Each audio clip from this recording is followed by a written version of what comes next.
17 सालपछि 30 वर्षसम्म सत्तामा बसेर रजाइ गरेका कुनैको घर गढ्यो कसैलाई गिरफ्तार गर्यो भन्नुहोस् त। त्यसो भयो हुनाले अत्यन्तै ठुलो खतरा छ। हाम्रो भनाइ के हो भने अहिले संसदीय व्यवस्थाले कमसेकम संसदीय व्यवस्थाले कमसेकम बोल्न दिएछ, लेख्नु दिएछ, चुनावमा भोट हाल्नु दिएछ। यही संसदीय व्यवस्थाले नेपाली जनताको समस्या समाधान हुँदैन। यसैलाई उपयोग गरेर जनतालाई शिक्षित पारेर तपाईँ चाहिँ नयाँ जनवादी व्यवस्था भनेको के हो, नयाँ जनवादी संविधान बनाउनुपर्छ। नयाँ जनवादी संविधान बनाउँदा पहिले यसलाई चेतेर फालिदिनु भयो त दरबार आइहाल्यो, तयार छ। ल भन्नुहोस्, त्यसो भयो नयाँ जनवादी संविधान भनेको के हो? सामन्तवादको अन्त्य हो मुलुकबाट। उसको कहीँ तपाईँ चाहिँ उसले त भन्नु न, अहिले राणाहरूको यहाँ केही चल्दैन है। सामन्तवादको अन्त्य हो, साम्राज्यवादको अन्त्य हो नयाँ जनवादी व्यवस्था भनेको। त्यो पनि पुँजीवादी व्यवस्थै हो। योभन्दा फरक हुन्छ। त्यहाँ कमसेकम जनताको जीवनहरूको सुरक्षा हुन्छ।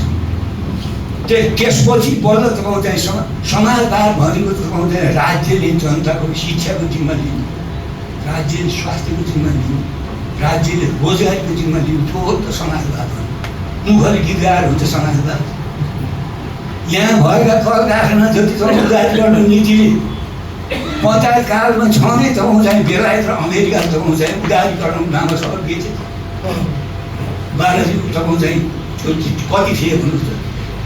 नारायण घाटको तपाईँ चाहिँ कागज कारखाना चिनी खोलिदिएको छ, जुत्ता कारखाना, कपडा कारखाना, त्यो सबै के गरे विदेशी खास गरेर साम्राज्यवादीहरू भने यदि यहाँ चाहिँ कल कारखाना उद्योग धन्दा हुनिन भने हामीले चाहिँ यहाँ नेपालमा रजाइ गर्न पाउन्न। यहाँको नयाँ पिँढीले त सबै उता लगेको त यहाँ तपाईँ हामी बुढाबुढी काल पर्खेर बसेको छ। अब हाम्रा छोराछोरीको दोष त होइन नि। राज्यले तपाईँलाई शिक्षाको जिम्मा नलिनु। अहिले अस्पतालमा जानु छ, मेरो परिवार बिरामी भएर म त्यहाँ अस्पतालमा जान्छु। यति तपाईँ चाहिँ बिजोग छ, राज्यलाई मतलबै छैन। घुसाएर हडताल गरेर तपाईँ चाहिँ आफ्नो परिवार बिरामी भयो भने उनी अमेरिका जान्छ, स्विजरल्यान्ड जान्छ, सिङ्गापुर जान्छ। केही पनि नसके दिल्ली जान्छ ठुलो हतार। सर्वसाधारण जनता के गर्छ भन्नुहोस् त? मर यति पिठो लेखेर रहेछ भन्नु म। हाम्रो समाजको ऐना त यो हो नि,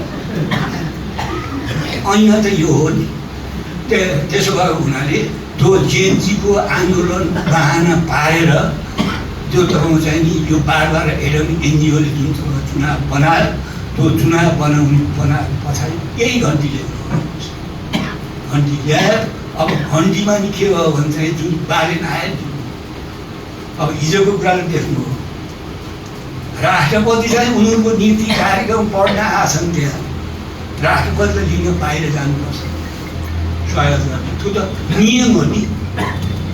त्यो राष्ट्रपति त्यही छ, ऊ पहिले बुद्ध उठेर हेर्नुहोस्। अनि यस्तो झरी लगाएर यस्तो बेला चाहिँ काठमाडौँको ती सारा सुन्दाखेरि उनीहरूसँग त सुन छ, उनीहरूसँग त जमिन छ, उनीहरूका त दरबार छ, उनीहरूले जे गरेको हो। त्यसो भयो भने हामीले के विचार गर्नुपर्छ भन्दाखेरि यो लोकतन्त्र, यो गणतन्त्र, यो अहिलेको संविधानलाई यिनीहरूले च्याचुत पार्ने खतरा छ धेरै।